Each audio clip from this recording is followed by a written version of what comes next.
On est face au British Museum les gars. Ici il y a même un shogun, c'est parfait les gars. Parfait parfait. Oğlum bunu da mı çaldınız lan? Et perso les gars, j'ai pas envie de boire un thé mariné aux verrues plantées. J'ai tellement faim les gars. J'arrive pas à vous décrire en mots. Genre la boisson elle était tellement sucrée que maintenant j'ai les dents qui graissent, ça me dégoûte. Il y a même des chaussettes. Petite économie déjà si on peut appeler ça comme ça. Ici on est dans un Primark et c'est designé comme un H&M, c'est fou. Celui-là il m'a détruit les gars. Ça, à Skip c'est pire. J'ai même pas testé, j'ose pas tester.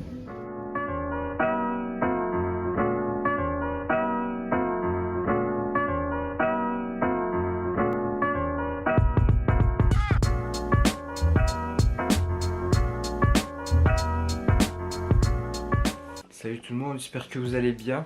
Jour 2 à Londres, on s'est levé, on a quand même bien dormi la nuit, ça allait bien. La chambre d'hôtel, ça allait, c'était pas mal, mais juste que voilà, donc on entendait un peu trop les voisins du haut et puis les gens qui passent par le couloir.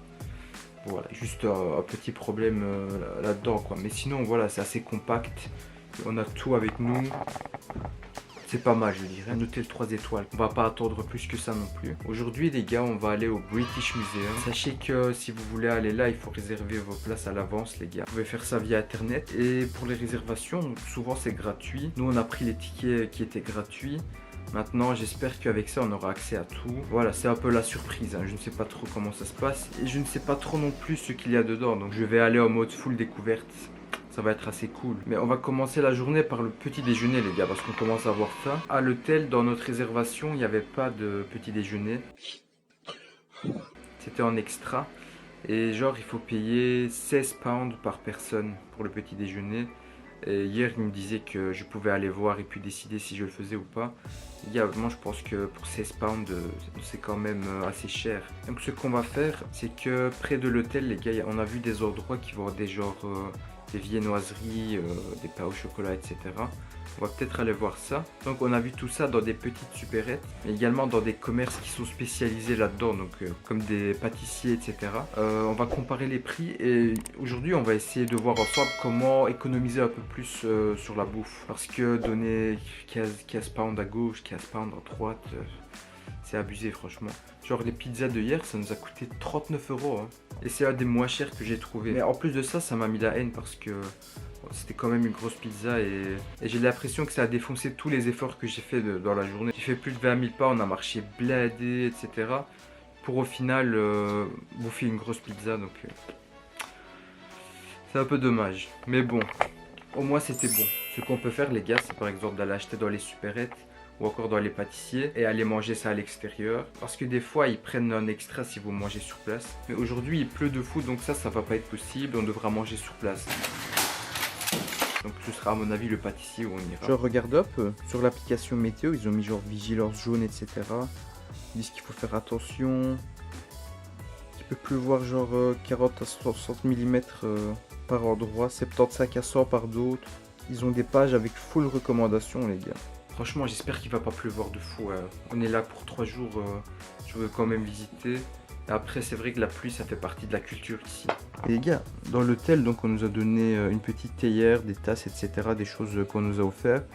Ça peut être cool aussi. Mais j'ai entendu qu'il y a des gens, ils mettent genre leurs chaussettes dedans pour les bouillir et les laver. Donc c'est un peu dégueulasse. Et perso, les gars, j'ai pas envie de boire un thé mariné aux verrues plantées. Ça, c'est non. Inconditionnel. Je pense qu'on va aller prendre notre café ailleurs. A few moments later. Là on est venu chez un pâtissier et pour ce plateau j'ai payé 14,50 €. Donc ça fait à peu près 11-12 pounds. Il y a une promotion si on a acheté 3 pains au chocolat. On en a pris 3. Moi j'ai repris le truc à la cannelle et cerises. Puis on a aussi pris un croissant avec de la crème et des fruits rouges. On a pris 2 breakfast tea. C'est en train d'infuser. Donc on a nos tasses.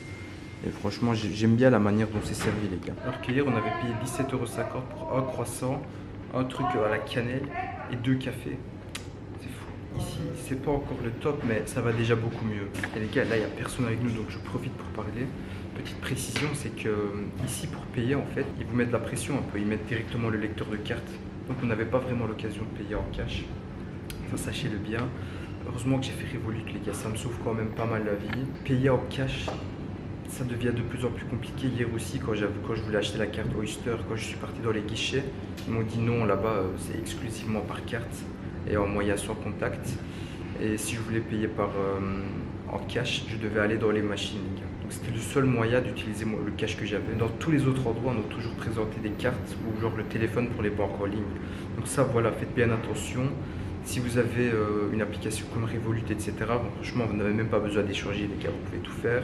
Avec votre carte bancaire belge, donc où c'est en euros, sachez que si vous payez, la banque vous prend un certain pourcentage. Donc ça aussi, il faut faire attention, les gars. Ça change de banque en banque, il faut se renseigner auprès de votre banque pour ça. Mais voilà, c'est des frais en plus, quoi, ça fait pas plaisir. Revolut, pour le moment, je valide, les gars. Mais voilà, Revolut ne sponsorise pas cette vidéo, c'est juste je partage mon expérience, les gars. Je trouve ça pratique. Genre quand ils vous présentent le lecteur de carte et tout, c'est le stress un peu parce que déjà il y a le rush, il y a beaucoup de clients et tout. Puis ils vous le présentent, ils le tendent, il te tend jusqu'à la bouche. T'as pas vraiment le temps ni l'occasion de discuter en mode ouais, est-ce que je peux payer en cash ou quoi. Ils font tout en fait pour éviter ça. Donc voilà, bien réfléchir si vous comptez venir ici avec de l'argent liquide. Notre adversité, les gars, machallah. Regardez-moi ça. Soit comme les vrais Britanniques. Les gars, le sucre il est trop bizarre. Regardez. C'est solide de fou et ça sort pas. Ça colle de fou. Du sucre en morceaux comme ça, c'est bizarre. Voilà. Je fais tomber qu'un tout petit morceau. Ils font ça pour qu'on n'en mange pas beaucoup. Je sais pas. Bismillah.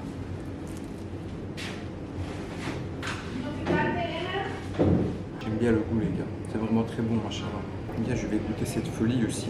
C'est un croissant avec des fruits rouges et de la crème dedans. Donc vous voyez. Bismillah.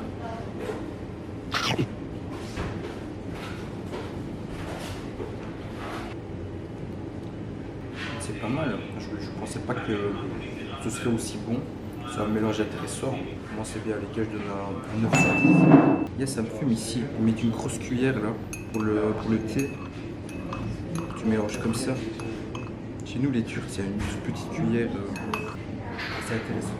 En dernier, je goûte à ça. Un truc auquel j'ai goûté hier. Celui-là, il a l'air beaucoup plus petit. Et c'est un peu humide en dessous, donc ça, j'aime pas trop. Le truc blanc, c'est du sucre fondu, je pense.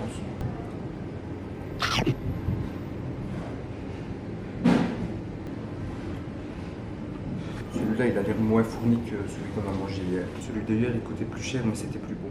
Donc, on est revenu dans notre chambre d'hôtel pour se ravitailler avant de sortir, les gars, parce qu'aujourd'hui, on sera dehors beaucoup. Il pleut de fou en plus, donc ça nous a poussé à revenir. C'est pas grave, on se repose un peu. Sinon, le petit déjeuner, ça allait. C'était vraiment très bon. Après, pour le prix qu'on a payé, ça allait franchement. Ils ont ramené dans une théière. On a eu 2 tasses chacun. Petite économie déjà, si on peut appeler ça comme ça. Et aussi, les gars, petite chose qui m'a surpris un peu, c'est que dans l'utilisation, par exemple, des moyens de transport ou encore de l'électricité, à chaque fois, il y a un tarif durant les heures de pointe et en dehors des heures de pointe. Et en plus, hier, j'avais allumé la télé, je voyais une pub où il disait en gros que même l'utilisation de l'électricité, si tu le fais en dehors des heures de pointe, eh ben, tu payes moins. Voilà, moi, ça m'a surpris un peu à quel point... ils essayent de pousser les gens pour qu'ils fassent leur consommation en dehors des heures de pointe. Je sais pas pourquoi ils font ça, mais peut-être un peu pour désengorger tout. Parce qu'ici, en fait, tout roule, les gars. Tout roule. Le système, il est bien mis en place. Tout roule. T'as les bus qui passent 24 heures. T'as aucun bouchon sur les routes. T'as les taxis ou les cabs qui passent tout le temps, qui roulent tout le temps sans arrêt. Les gens, ils travaillent du matin au soir. T'as tout qui est ouvert. Mais vu que la ville, elle fonctionne 24 heures sur 24, t'as beaucoup de commerces qui ferment hyper tard. T'as même les professionnels qui travaillent blindés. Après de notre hôtel, il y a un cabinet d'ostéopathie et puis de médecine alternative traditionnelle un peu. Eux, j'ai vu qu'ils sont ouverts de 9 h du matin jusqu'à 10 h du soir, les gars. C'est un truc de fou. Et vu que les gens, ils travaillent quand même blindés, t'as les restaurants qui sont ouverts toute la journée, toute la soirée. T'as les épiceries qui sont ouvertes jusqu'à hyper tard. Et j'ai même vu des gens qui ont été acheter des sandwichs à 9 h du soir. Là, ils étaient claqués, ils sortent du boulot. Et les sandwichs, ils étaient full en plus. Donc en Belgique, de mon expérience, si tu vas vraiment hyper tard dans les magasins, déjà ça ferme. Ou même dans les supérettes ou les petites épiceries qui restent quand même ouvertes assez tard, il reste plus rien quoi. Ou même dans les restaurants, il reste pas grand chose quand on arrive vraiment tard. Et ici, c'est pas le cas. Donc ça m'a surpris. Et pour moi, ça fait partie du système parce que tout tourne H24, les gars. Ça, c'est bien quand même. A few minutes later. Là, on est dans le métro. Et sur mon Oyster Card, j'avais plus d'argent. Et donc je voulais recharger. Et j'ai plus beaucoup d'espèces. J'ai essayé de faire avec la carte, mais on n'arrive pas à recharger. En fait. Ben, moi, j'ai juste une carte virtuelle. Vous pouvez faire avec votre carte physique, mais voilà quoi, il faut payer le supplément. Si vous n'avez pas moyen de recharger la carte, vous pouvez directement payer avec Apple Pay sur la borne.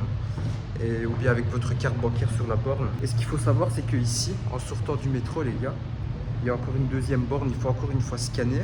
Et je pense que c'est à ce moment-là que ça débite, parce que je viens de regarder, là ça n'a pas débité. C'est quand on sort du métro que ça débite à mon avis.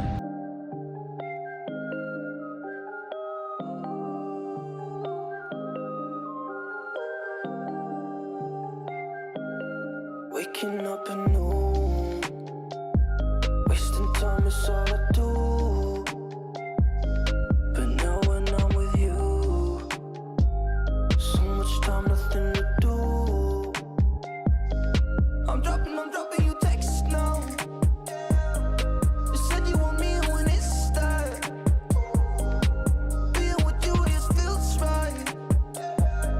You said we could meet it when it started.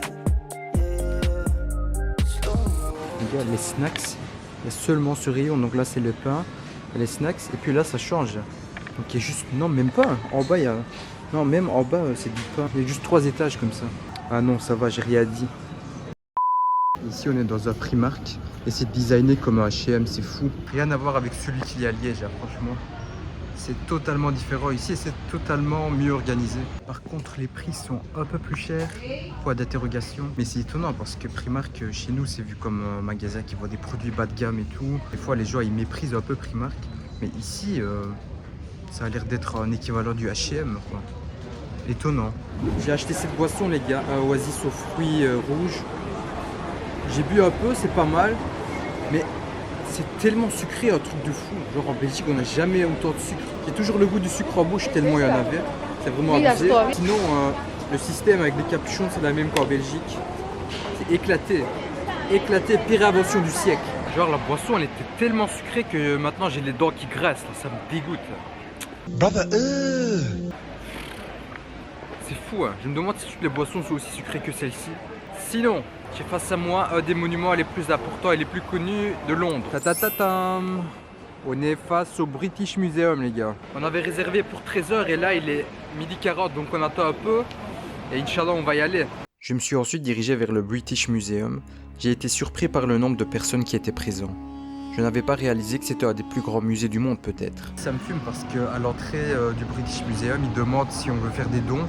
Mais genre, ils demandent à voix haute à tout le monde, etc. Donc c'est pas juste une suggestion, quoi. Ils demandent à tous ceux qui passent. Et je me suis dit en mode, bah non. Parce que vous avez déjà assez volé, non? C'est pas assez? En effet, l'opinion populaire dit que ce qui est exposé ici est issu de l'héritage des pays lointains qui sont non britanniques. On va voir ensemble si c'est vraiment le cas. Waouh les gars, ici c'est impressionnant. C'est trop bien fait en fait. Il y a des effets d'optique, etc. Et même en dessous là, c'est fou. Ici, il y a même un shogun, c'est parfait les gars. Parfait, parfait. Même quoi pour le monde islamique. Par contre ici les gars, si vous voulez acheter un manuel qui vous sert de guide, c'est 6 pounds. Et si vous voulez un truc audio, c'est pas comme dans les autres musées où ils vous donnent un appareil que vous tendez à l'oreille comme ça. Ici, vous téléchargez l'application et dessus, bah, je sais pas si c'est payant, mais dessus, à ce qui paraît, vous avez droit au guide audio. Mais nous, on l'a pas fait, on va juste se balader comme ça, je pense, aujourd'hui. Et aussi, petite précision, même les vestiaires sont payants, hein, donc au moins 2 pounds, comme ça, vous savez. Cette sculpture de lion, à Skip, ça viendrait de la Turquie. Donc voilà, déjà une chose. Ouais, ça vient bien de la Turquie. Et genre, ils l'ont récupéré comme ça. Et pour l'entrée, on avait réservé sur internet et c'était gratuit pour nous, les gars. Il faut voir, il y a des versions payantes aussi, je sais pas ce qu'il y a dedans, mais vous verrez tout en détail sur le site internet. Les gars, là, on est dans un coin où ils vendent des livres. J'ai pas encore tout regardé, mais ça a attiré mon attention. Donc, dedans, il y a des dessins. Probablement, ça vient des mangas, mais je suis pas tombé sur des mangas que je connais en tout cas. MDR, il y a des Japonais qui ont regardé le même livre que moi. Ici, les gars, donc c'est un musée de l'histoire et de la culture humaine, donc il y a beaucoup de livres sur l'histoire. Mais ça, je sais pas, ça a été édité par qui ou quoi que ce soit, mais c'est intéressant en tout cas. J'ai commencé mon tour par la partie Égypte ancienne. C'est la zone où visiblement tout le monde va en premier. Et dès que vous mettez un pas, vous tombez nez à nez avec la pierre de Rosette, qui est le fameux fragment de stèle gravé ayant servi au déchiffrement des hiéroglyphes égyptiens au XIXe siècle. Un même texte a été gravé sur cette pierre en 3 écritures différentes, dont l'alphabet grec. Cette pierre se trouvait en Égypte, a été capturée par les Français à l'époque de Napoléon, puis défaite des Français et s'est tombée aux mains des Britanniques. Il y avait un mix en fait de signes représentatifs et de caractères phonétiques. Par exemple, pour écrire le mot chat, ils écrivaient d'abord 3 lettres décrivant le son à prononcer pour lire, suivi d'une représentation du chat. Vous pouvez trouver ensuite une exposition de pièces de sculpture et d'architecture pharaonique. Ça les gars, c'est le Gomu Gomu no de Luffy. Une grande salle est réservée pour les sarcophages et les momies. Elle est située à l'étage. Il y avait aussi les objets et bijoux que l'on trouvait dans les sépultures. Vous pourrez voir la pratique des enterrements somptueux pour les riches, dont les familles royales et les représentants du gouvernement. Je me suis ensuite dirigé vers le département Mésopotamie. Dans cette section, vous pouvez voir des collections qui ornent les murs sur des dizaines de mètres de manière continue. En Mésopotamie, ils avaient déjà des Rolex. Ici, par contre, ils ont volé tout le palais, on dirait. Il n'y a que ça. Il y a la même sculpture genre 10 fois. Les gars, ça c'est genre une simulation d'un palais mésopotamien. Et donc ici, vous voyez, c'est des sculptures de protecteurs. Donc c'est pour montrer un peu le fait que le roi n'est pas seul, qu'on le protège. Et il y a même des dessins ici. Et c'est aussi pour éloigner les mauvais esprits. Never skip leg days. Et genre ici les gars, donc ça c'est le roi. Ça c'est un protecteur, genre un truc super naturel un peu, qui purifie le roi avec le truc qu'il a en main là, vous voyez, le genre de fraise. Ça aussi, et ça ce sont ses serviteurs. Donc à chaque fois le roi il dit qu'il était protégé et accompagné de Dieu. Et ça, enfin de Dieu je dis, mais c'était plusieurs à mon avis. Et c'est genre le truc avec les ailes. Et le genre de fraise en fait, c'est comme une éponge avec lequel le truc supernaturel, il prend de l'eau ou du liquide, je sais pas, de ce seau, et puis il lance vers le roi pour le purifier. Il y a tellement tout que j'ai tout capté et j'ai réussi à imaginer le palais du roi, un peu la forme dont le palais devait avoir, quoi. Et tout ça parce qu'en fait ils ont tout volé, c'est abusé. Je me demande s'ils ont dû laisser des choses en place. Car en fait ils ont tellement tout ramené qu'il y a genre blindé de sculptures et ils se ressemblent là, les uns aux autres. Ils ont ramené un truc tellement long que ça fait vraiment toute la longueur d'une salle les gars. Et ça explique genre les scènes de guerre, c'était genre la propagande du roi quoi. Maintenant, je suis dans le département Grèce antique. Franchement, les 2 premiers départements m'ont bien fatigué. Du coup ici j'étais moins attentif, mais j'ai quand même filmé pas mal. Vous trouvez ici donc des pièces qui proviennent de l'ensemble du monde grec antique. Puis plus loin, j'ai vu un département plus petit avec les expositions romaines.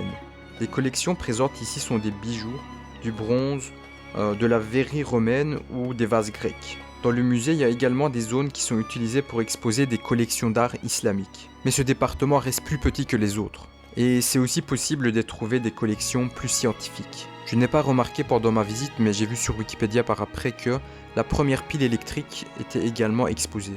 Et finalement, je suis arrivé à la partie asiatique, mais j'ai fait un tour très rapide parce que le musée allait fermer et on nous a dégagés. Revenons à notre question de base.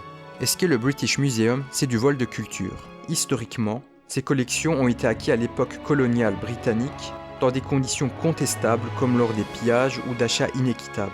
Certains pays réclament même depuis des décennies le retour des œuvres de leur propre patrimoine culturel et récemment, certaines restitutions ont même eu lieu, sous quelques conditions bien évidemment. Le musée de son côté explique que ces collections ont été sauvegardées. Ils avancent que certains objets auraient pu être détruits sans leur intervention et expliquent également que toutes ces collections sont accessibles gratuitement à un public mondial. La mise en commun d'œuvres de différentes cultures permettrait selon eux de contextualiser le tout dans une histoire globale. Le débat pourrait également couvrir les autres musées occidentaux puisque le British Museum n'est pas un cas isolé. La réponse à cette question pour moi est assez complexe et ça dépend fortement de notre perspective. Et vous, qu'est-ce que vous en pensez? Dites-le moi dans les commentaires. A few moments later. J'ai tellement faim les gars, j'arrive pas à vous décrire en mots. But now when I'm with you, so much time, nothing to do. I'm dropping you texts now. You said you want me when it starts. Being with you, this feels right. You said we could meet it when it starts. On est venu dans un KFC parce que en fait j'ai cherché pendant longtemps un endroit où je pouvais manger genre des fish and chips ou quoi halal. J'ai à trouver des endroits fiables et proches. Et franchement, mon cerveau il s'est arrêté, les gars. Je pouvais plus, j'arrivais plus à réfléchir. Du coup, voilà, on est venu dans un KFC. On a pris des burgers, des hot wings, des frites et les sauces. Regardez comment ils sont généreux ici. Là, j'ai demandé. Ah non, c'est de la sauce gravy, ça. Genre, je sais pas trop ce que c'est. J'avais demandé du ketchup ici. Et comme ketchup, ils donnent ça, les gars.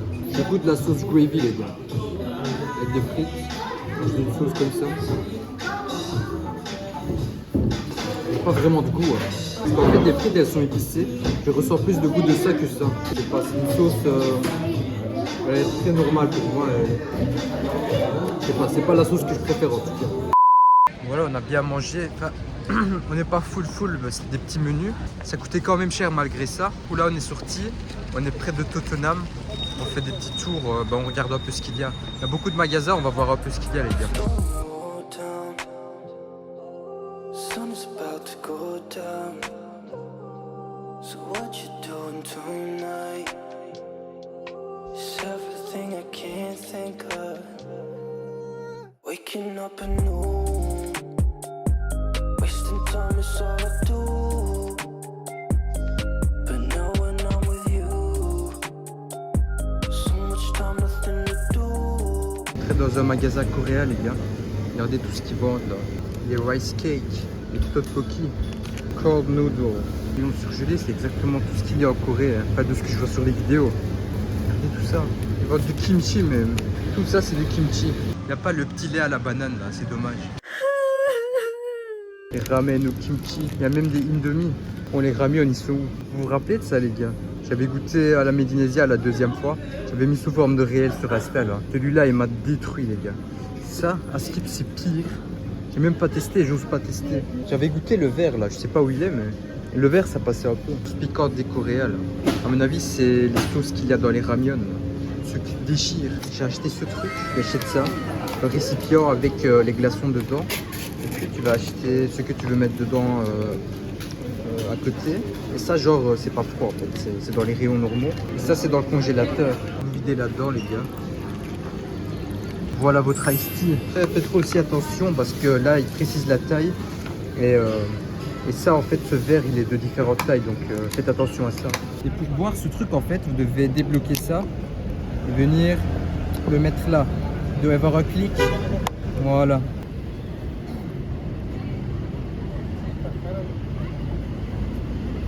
C'est hyper sucré, par contre. Hyper sucré. Comme les trucs coréens en général. Petite précision aussi, certains produits comme ceux-ci ne sont pas halal, les gars. Et ça, c'est écrit dans les rayons, donc faites bien attention à ça. Et sinon, concernant ça, le goût de la pêche, elle est un peu spéciale. J'ai l'impression, donc c'est trop sucré, mais le goût de la pêche, elle est meilleure que par exemple le iced tea qu'on boit en Belgique. Ça, je valide. A few minutes later. Les gars, on est entré dans un magasin avec full truc M&M's. Il y a de tout. À Skip, c'est le seul au monde, ce magasin. Alors, il y a de tout. J'avais jamais vu cette forme. Il y a même des chaussettes. 2 étages qui vont au sous-sol. C'est quoi ça? Il y a tellement de bruit ici, j'ai jamais vu ça. Et il y a des M&M's partout, toutes les sortes. Genre, regardez un peu les murs, ils continuent jusqu'où? Ça se termine pas, il y a de tout, les gars. De tout. C'est fou. Genre là-bas, au fond, ils ont l'air de jouer à des jeux vidéo, les gars. C'est fou.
Et ouais les gars, On est de retour à l'hôtel, moi je suis vraiment claqué, je vous jure, il est 22h11. Franchement, je suis bien fatigué. Et ça veut dire que j'ai passé une journée où j'ai voyagé quand même beaucoup, j'ai marché beaucoup. Du coup, de ce point de vue, ça allait bien. Donc effectivement, ce qu'on a fait, donc quand on est sorti, on est parti au British Museum. Et là, on a passé toute l'après-midi, les gars, 3-4 heures, on n'a fait que marcher. Moi, perso, je suis très intéressé par l'histoire, par la culture générale. Du coup, de ce point de vue, c'était vraiment un truc de fou. Genre la pierre Rosette, etc. Je m'attendais pas à la voir là-bas. Enfin, j'avais pas du tout regardé avant pour ne pas me spoiler. Du coup, c'était la découverte totale. Et franchement, ça m'a fait hyper plaisir. Parce que c'est la pierre qui a permis de déchiffrer les hiéroglyphes. Donc c'est vraiment un truc de fou. Dommage qu'en Belgique, on n'a pas un musée de cette ampleur. Parce qu'à Paris, on est parti au Louvre. C'était un truc de fou aussi. Puis ici, à le British Museum. C'est vraiment des musées de fou. Inch'Allah, un jour en Belgique aussi. Et puis là-bas, je disais souvent que ouais, les Britanniques, ils ont volé, etc. C'est vrai quand même. Surtout pour la Mésopotamie, l'Égypte, etc. Ils ont quasi tout dérobé. Il y a bladé de trucs. Genre, il y avait un couloir en Mésopotamie. Tout le long, c'était la continuité d'une décoration, les gars. Mais après, il faut aussi se dire que, vu que les Britanniques les ont ramenés ici, ils ont pu être conservés. Moi, perso, des fois, j'ai peur de ce qui peut arriver au patrimoine culturel dans les pays en question, quoi. Les gens, en fait, sont tellement inconscients qu'ils vont aller taguer des trucs comme ça. Ils vont aller les détruire et tout. Du coup, je vois ça comme des grosses pertes. Puis après, les gars, on est parti au centre-ville, à Tottenham, Leicester, etc. Je savais pas qu'ils étaient tout proches l'un de l'autre. Et voilà, c'était de belles découvertes. Encore une fois, j'avais aucune info. J'étais en mode full exploration. On marchait et on découvrait les lieux. C'était un truc de fou. Genre, à un moment donné, j'ai tourné la tête à droite. J'ai vu le Chinatown. J'ai dit, waouh, c'est hyper beau. Après, on est parti. On a vu la Regent Street, etc. C'était des trucs de fou. Mais ce qui est bien, c'est que justement, je découvre, quoi. Donc quand on voit 10, 15 fois la même chose, ça ne génère plus les mêmes émotions. Donc ici, vu que c'était la première fois, c'était assez cool. Du coup, aujourd'hui, fin de journée, les gars, on va un peu se reposer. Demain, grosse journée aussi. On est censé faire un musée plus le Buckingham Palace. On va voir tout ça. Bah écoutez, moi je vais un peu me reposer et économiser un peu de l'énergie, me recharger pour demain. Et Inch'Allah, demain on continue, les gars. Bah d'ici la prochaine vidéo, prenez soin de vous et à la prochaine.